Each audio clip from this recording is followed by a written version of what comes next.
Penyambutan kedatangan Dajjal. Dunia semakin dekat dengan akhir zaman.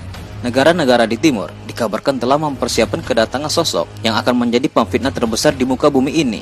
Beragam simbol iluminasi terpampang jelas di negara-negara Arab sebagai tanda penyambutan kedatangan Al-Masih Ad-Dajjal. Piramida perdamaian di Astana, Kazakhstan. Dirancang oleh seorang arsitek Inggris paling berhasil, Lord Norman Foster. Piramid raksasa ini agak aneh kehadirannya di tengah-tengah padang stepa Asia. Norman Foster menyatakan bahwa dalam bangunan tersebut tidak ada simbol-simbol keagamaan yang dikenal agar tercipta kesatuan dan keyakinan dengan harmonis.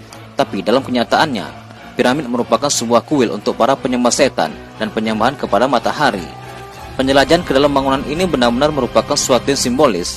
Penjelajahan tersebut menggambarkan jalan manusia kepada pencerahan atau iluminasi. Simbol Dajjal di lambang negara Arab Saudi. Lambang Dajjal pun terlihat jelas begitu merebak di Arab Saudi. Hal ini dibuktikan dengan banyaknya lambang-lambang Dajjal di simbol kenegaraan Arab Saudi, seperti di lencana kepolisian Arab Saudi, logo Badan Urusan Haji Saudi, logo Badan Urusan Kebudayaan Saudi, logo Angkatan Militer Saudi, mata satu pada Bar Asyar, dan rompi Askar Hajj.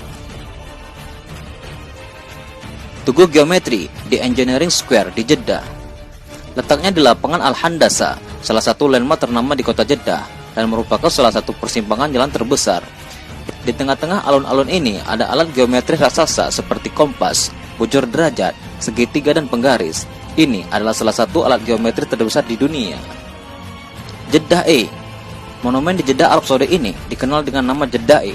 Bentuk monumen ini sendiri menggambarkan mata satu yang kita kenal sebagai lambang iluminasi. Istana di Jalil Habsi. Di Jabal Habsi terletak 12,5 km dari kota Madinah Al-Munawwarah. Terdapat suatu bukit yang di puncaknya dibangun suatu gedung yang diberi nama Kingdom Palace. Masyarakat setempat menyebutnya sebagai Dajjal Palace. Sebagaimana diriwayatkan dalam sebuah Sahih Bukhari, kelak di akhir zaman Dajjal akan terus menyerang semua manusia dan semua tempat hingga sampai Dajjal di kota Madinah Al-Munawwarah. Akan tetapi, Dajjal tidak bisa masuk ke dalamnya, maka akan berguncanglah kota Madinah sebanyak 3 kali gempa. Sebelumnya Madinah tidak pernah mengalami gempa sejak Rasulullah SAW memasuki Madinah Al-Munawwarah. Di kala hijrah hingga akhir zaman, kota Madinah tidak pernah mengalami gempa terkecuali saat itu, yakni saat datangnya Dajjal laknatullah di depan gerbang Madinah Al-Munawwarah. Pada saat itu, Madinah Al-Munawwarah akan mengalami gempa sebanyak 3 kali guncangan, sehingga menyebabkan berhamburlah semua orang kafir dan munafik.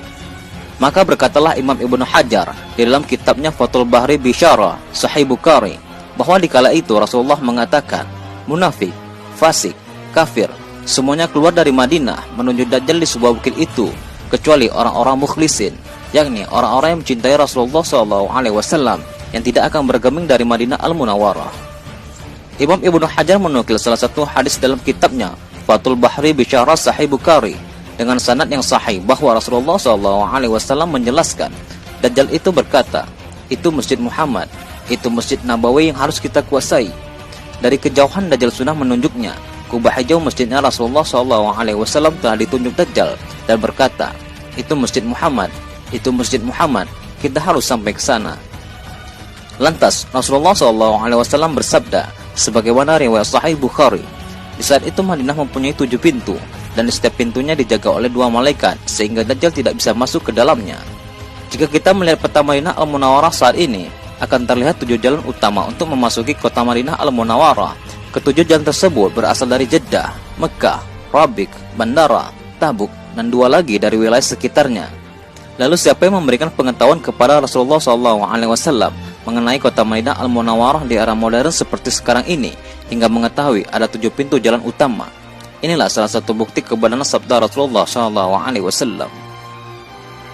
Dalam sebuah hadis dari Abdullah bin Syafiq dari Muhajir bin Adra, Rasulullah SAW bersabda di hadapan orang banyak, hari pembebasan, hari pembebasan, hari pembebasan, dan mengulanginya 3 kali. Lalu Rasulullah SAW ditanya oleh salah seorang sahabat, apakah hari pembebasan itu?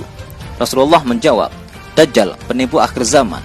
Dajjal akan datang, memanjat dan menetap di atas Jabal Habsi, melihat ke arah Madinah dan bertanya kepada para pengikutnya, adakah anda melihat istana putih itu? Itulah Masjid Muhammad. Kemudian Dajjal berusaha mendekati kota Madinah dan mencari jalan di setiap sudut, tetapi malaikat menghalanginya dengan pedang. dan Dajjal pun akan sampai ke tanah lapang Al-Jurf dan membuat kemah. Madinah akan bergetar sebanyak 3 kali, dan akan ada orang munafik lelaki dan wanita keluar untuk menyertai Dajjal. Ini adalah hari pembebasan.